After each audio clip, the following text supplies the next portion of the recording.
É isso aí, Isabela. A feijoada também é boa, querida. Também sabe do que é bom, hein? Bom, vamos lá. A gente vai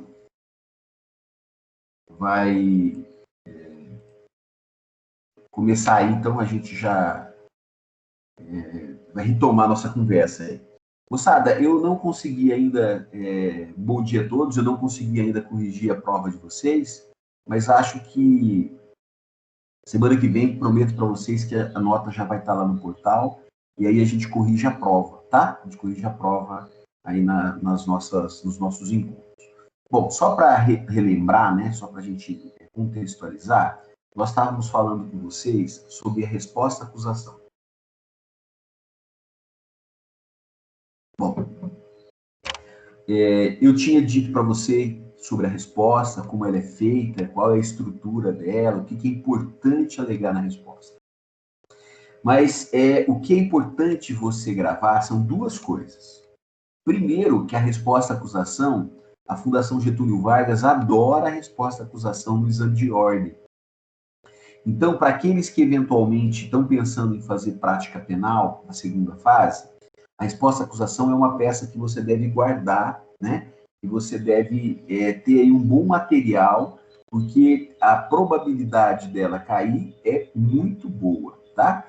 Ela é aí nos cursinhos preparatórios, nos cursinhos online que vocês eventualmente vão fazer, vocês vão ver que a resposta à acusação tem uma incidência bastante grande no exame de ordem. Então, a gente precisa saber fazer a resposta à acusação. E no mundo da prática penal, sem dúvida nenhuma, a resposta à acusação é a primeira defesa do réu, né?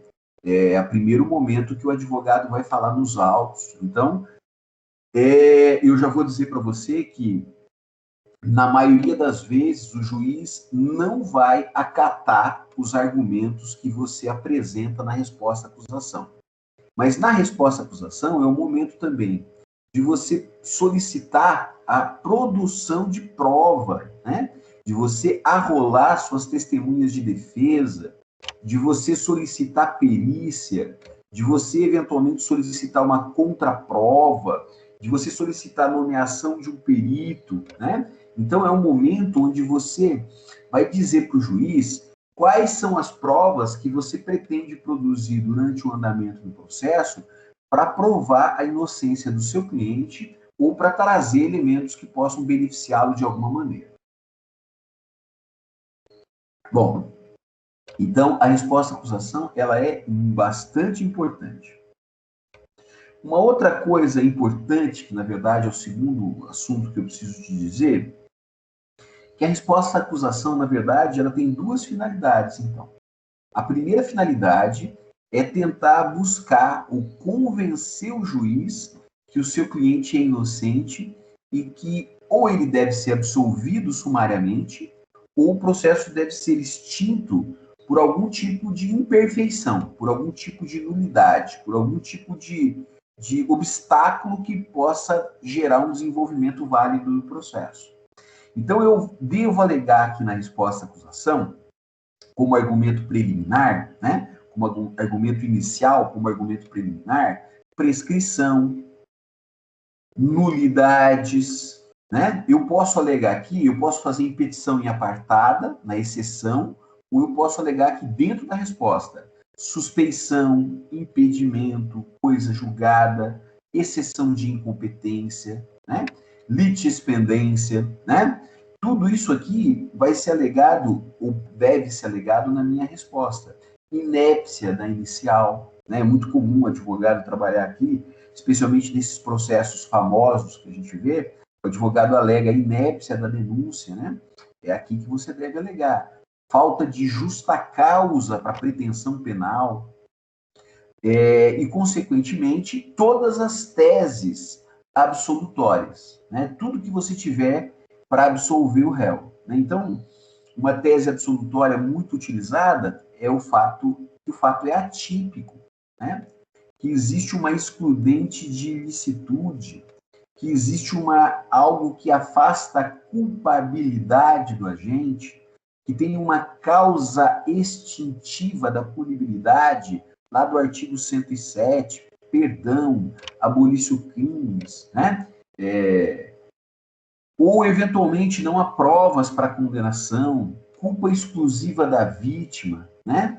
Então, todos os argumentos que possam convencer o juiz e os documentos que possam convencer o juiz de imediato que o seu cliente é inocente deve ser alegado, ou pode ser alegado, na verdade, em resposta à acusação. Tem alguns juízes que deixam a instrução correr, mesmo sem a prescrição, mesmo com a prescrição.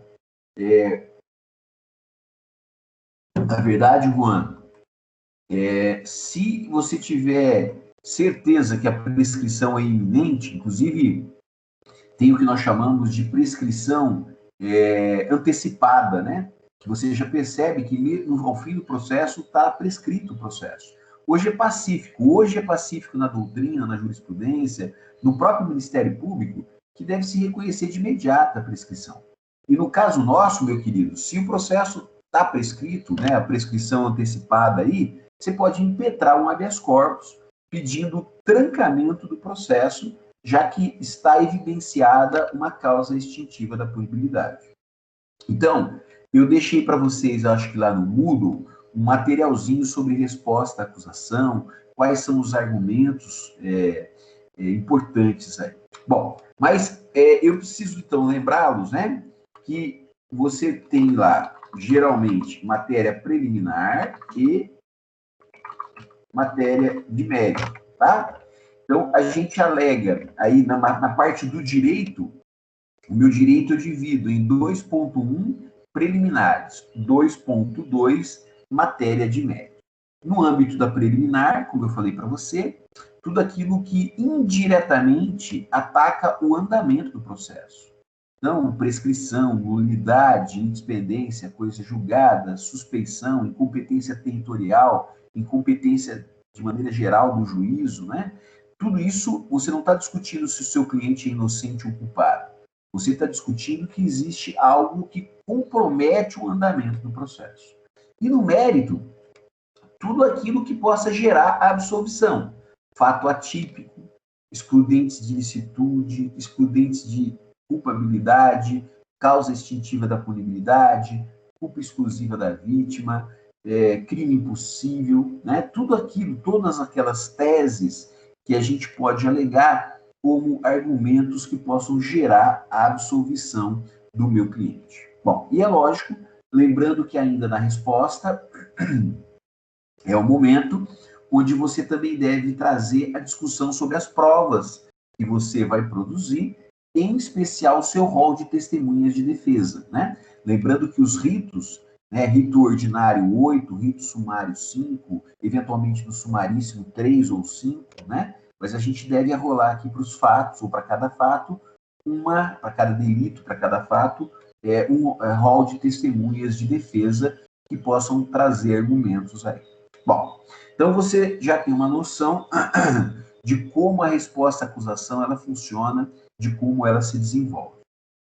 Bom, Cláudio, e aí, após a resposta à acusação, que é o que a gente vai começar a falar, após a resposta à acusação, o que o juiz faz? Bom, então, apresentada a resposta à acusação pela defesa, na maioria dos ritos, o juiz vai mandar o Ministério Público se manifestar sobre a resposta à acusação. Então, o advogado vem, apresenta a resposta, o juiz vai dar um despacho assim: manifeste-se o Ministério Público sobre a resposta à acusação.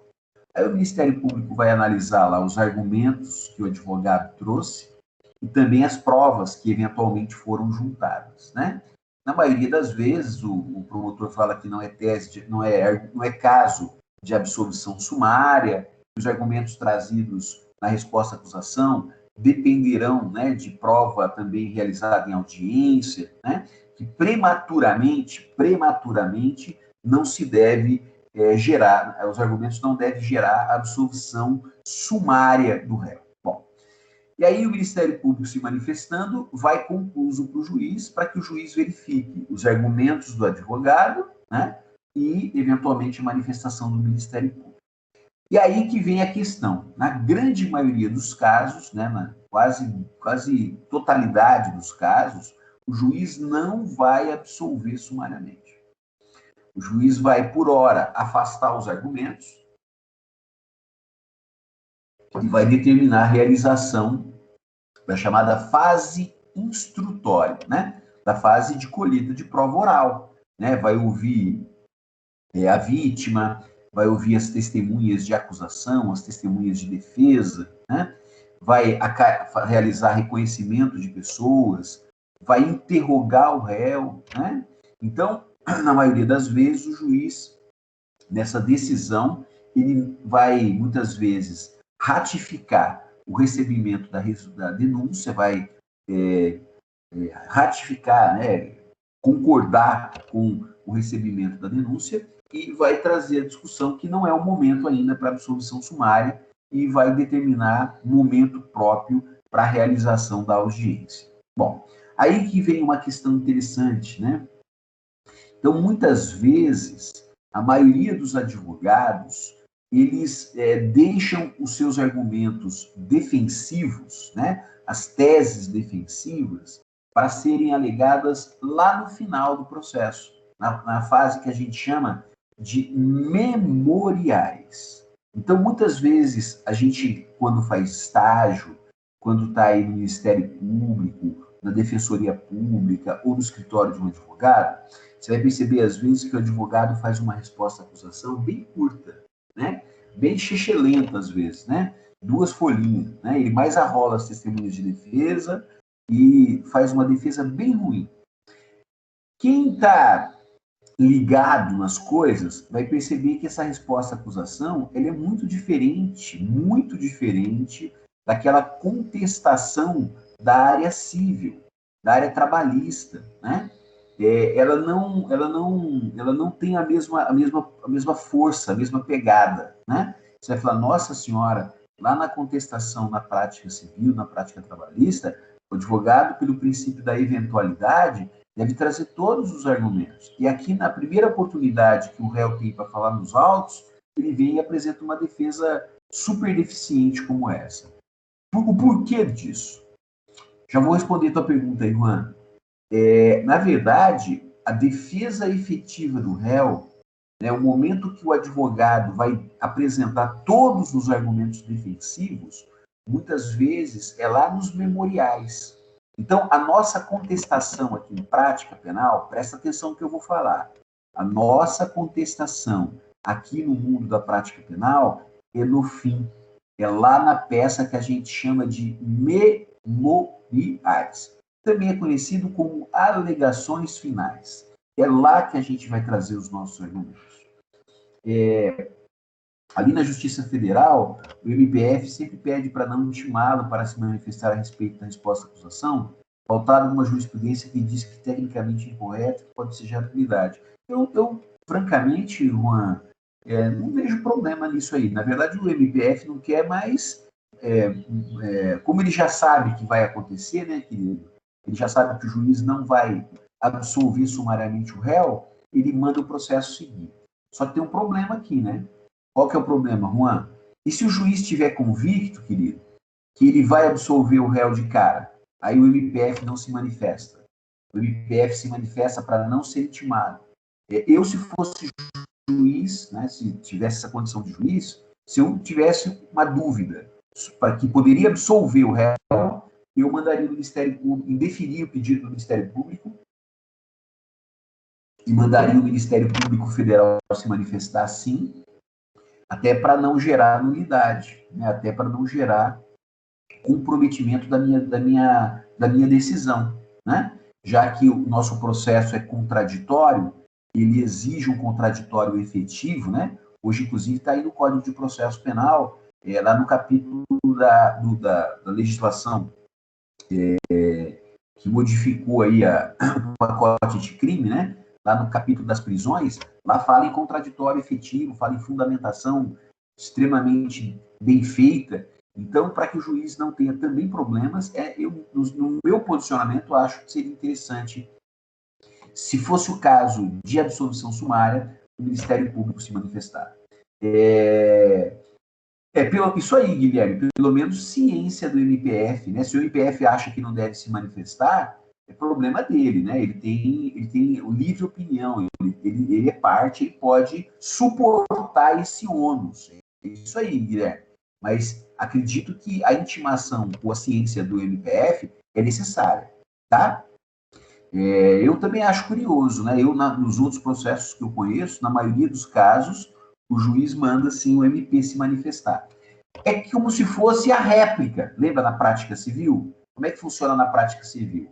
O autor entra, na prática trabalhista também, de uma certa forma, a prática trabalhista é mais informal, tá? É mais rápido, mas é mais ou menos assim, na prática civil. O autor promove a inicial, tem lá o momento da contestação e na juntada de documentos. Depois, o que acontece? O autor se manifesta sobre a contestação, é a réplica, né? Aqui também, na prática penal, isso também, em tese, acontece, né? Isso também vai acontecer.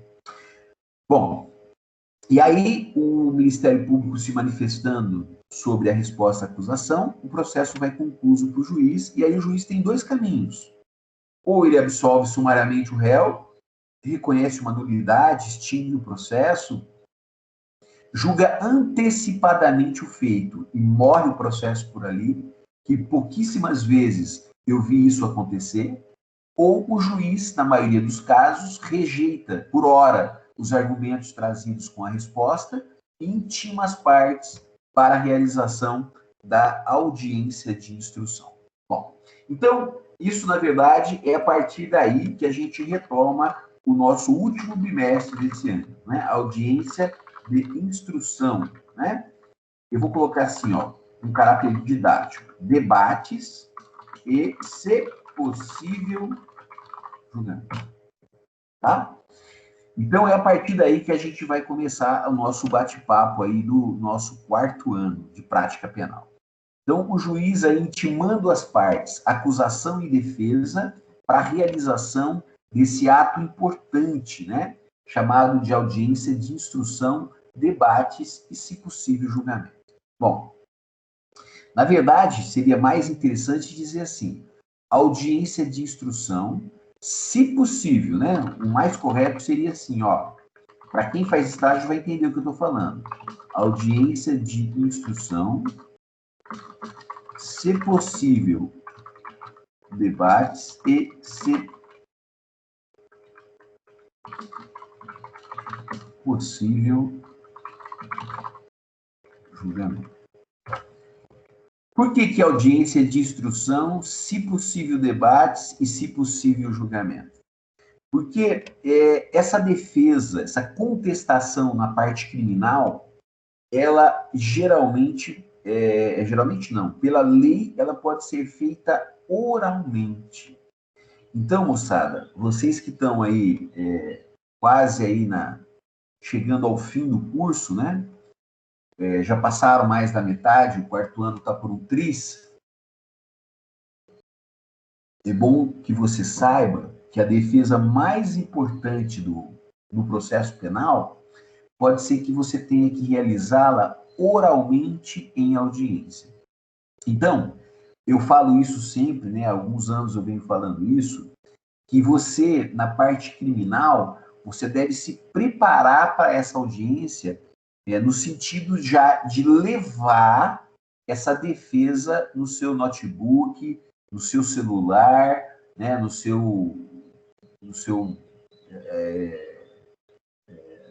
Em algum lugar, para que você possa, se o juiz exigir que seja feito debates orais, que eventualmente agora no começo da tua profissão, que você já tenha essa defesa mais ou menos alinhada dentro aí do notebook ou dentro do seu celular, para que você não passe vergonha, né? Para que você não traga prejuízo para o seu cliente.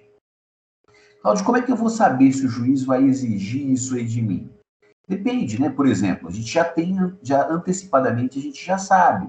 Por exemplo, né?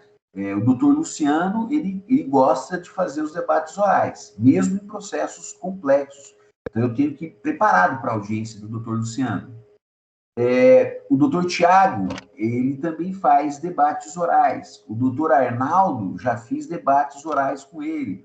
O doutor Alexandre, era da 3ª vara, também já fiz debates orais. O doutor Adugar, por exemplo, não gosta muito de fazer os debates orais. Ele prefere converter em peça escrita, oportunizando ao Ministério Público e oportunizando à defesa momento oportuno para fazer esses argumentos. Então, muitas vezes, isso aí, Juan, muitas vezes o juiz, para divertir o advogado, né, para chamar a atenção do advogado, na intimação, e mesmo no despacho dele, ele já disse que o advogado deve vir preparado para a audiência para que venha fazer os argumentos orais ao final da audiência. Então, o que eu quero dizer com isso? Quero que você fique atento a essas questões. Porque pode acontecer duas coisas. Primeiro, que se você não estiver preparado para essa audiência, você não conhecer o processo, você não tiver ciência do que está acontecendo ali, você não sabe o que alegar, e ainda você está iniciando a sua profissão, você vai trazer prejuízo para o seu cliente e, consequentemente, você vai demonstrar um despreparo para conduzir a defesa de alguém. Isso pode gerar, inclusive, a nulidade do processo. O juiz ele pode destituir você justamente para que o processo tenha aquele equilíbrio, né? Justamente para que assegure ao réu a isonomia de forças.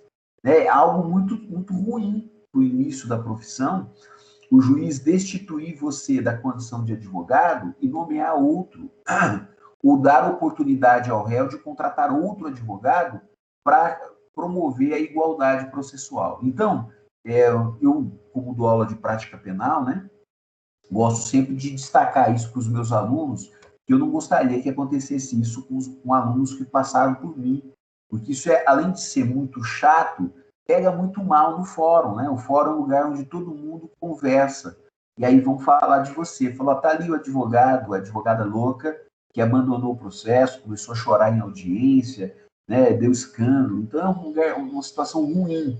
Então você já deve, né, sabendo o que pode acontecer, a defesa mais importante do réu pode eventualmente ser feita em audiência, não é algo difícil de ser feito, tá?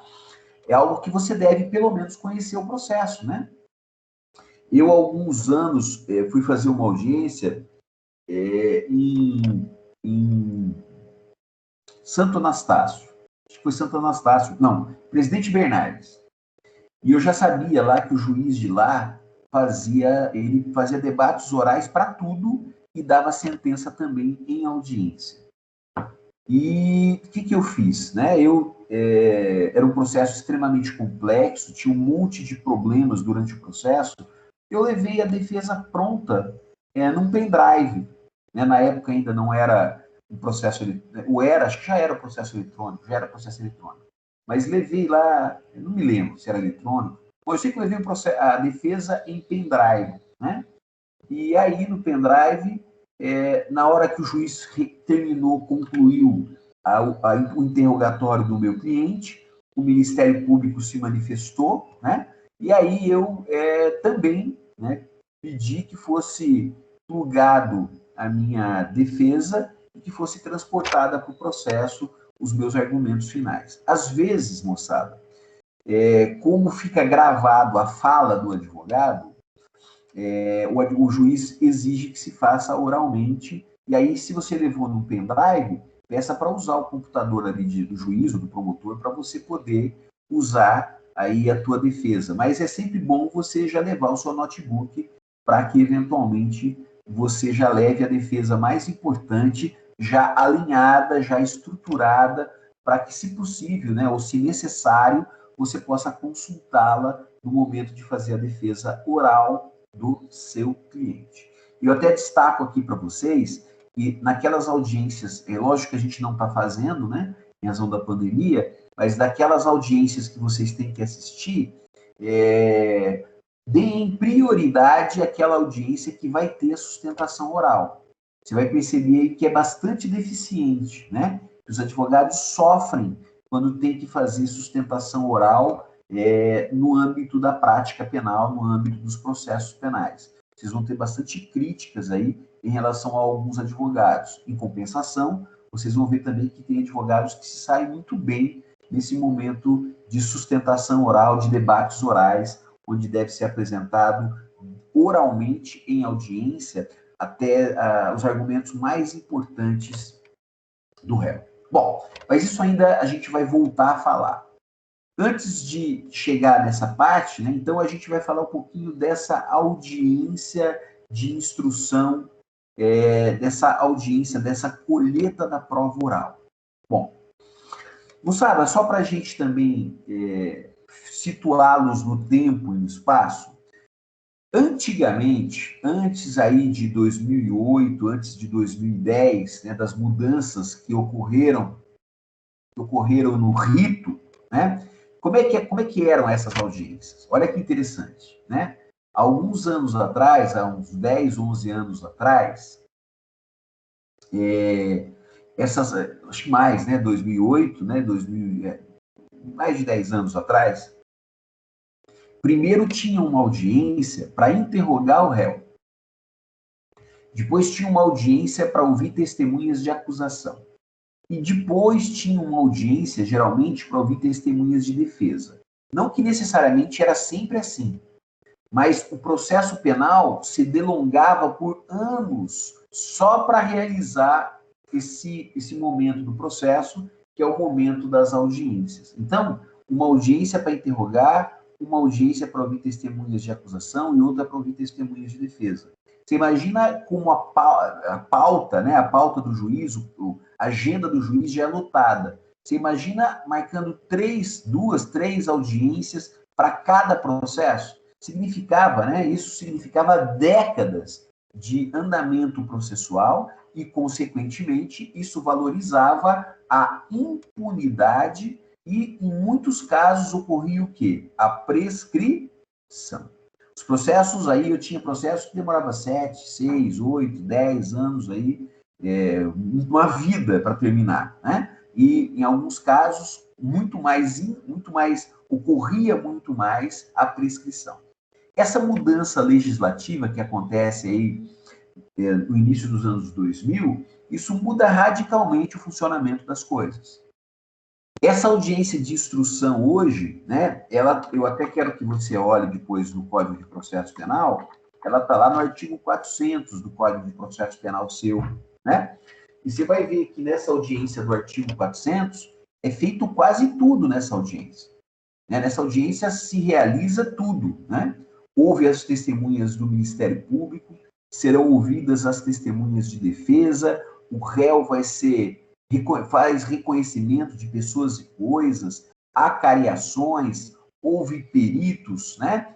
Interroga-se o réu, ainda pode ocorrer a defesa mais importante do processo, que são os debates orais, o Ministério Público fala oralmente, a defesa vem e apresenta os argumentos defensivos, e ainda o juiz pode dar a sentença em audiência. Ou seja, termina o processo. Né? Ou seja, nessa audiência pode chegar ou concluir com a decisão definitiva do processo. Isso gerou, no âmbito do andamento processual, uma economia significativa. Hoje eu vejo aí processos meus que terminam em alguns meses, 4, 3, 4 meses, 5 meses, 6 meses, 1 ano, o processo já tem sentença. Então, isso para o combate à impunidade, para gerar a credibilidade do Poder Judiciário, demonstrar a eficiência da Justiça, é um ponto extremamente favorável. Essa mudança legislativa foi muito importante para a celeridade processual. Quem eventualmente acompanha, quem eventualmente faz estágio, né? Lógico que nesse momento de pandemia a gente não consegue enxergar muito isso, mas você vai perceber que os processos, na verdade, eles terminam aí em 2, 3 anos, no máximo. Né? Na maioria das vezes, os processos têm as suas sentenças, as suas decisões de maneira muito breve. Tá? Então, a gente vai trabalhar com vocês, a partir daí do nosso próximo encontro, como que essa audiência acontece. Né? Eu até gostaria muito que você passasse os olhos, né, pelo artigo 400, né, que você assistisse aí vídeos, né, que você desse uma olhadinha lá no livro de prática do Guilherme Souza Dutti, né, que você olhasse lá na nossa biblioteca digital, para que a gente possa, aí, a partir da próxima aula, para que a gente possa discutir como é o funcionamento dessa audiência de instrução, debates e, se possível, julgamento. Nós estamos com um problema aí com a pandemia na realização dessas audiências, né? Alguns juízes estão realizando, outros não, né? Esses dias mesmo eu estava com um processo lá de um crime contra a dignidade sexual, né? Um estupro contra vulnerável, e eu pedi para o juiz a não realização da audiência. O juiz inicialmente foi bastante categórico, que ele queria fazer audiência, mas no dia da audiência eu insisti com ele que não tinha como eu trazer para o meu escritório, em pleno momento de pandemia, o réu, as testemunhas de defesa e ainda, de maneira justa, o juiz poder avaliar de maneira adequada aquela questão. Aí, no fim, ele se convenceu de que deveria mesmo suspender o andamento do processo para a realização dessa audiência em um momento mais oportuno. Tá bem? Bem, então, é o que a gente vai trabalhar aí nas nossas próximas aulas. Alguma dúvida, moçada? Professor. Oi. Não é relacionado à matéria de hoje, é no caso das atividades das horas jurídicas, os processos simulados em penal vai fazer, como é que... Querida, eu não sei, isso aí quem decide é o Leonardo e o Ricardo Fracasso. Aí eles que são os coordenadores do núcleo de prática lá, você vai ter que perguntar para eles, tá?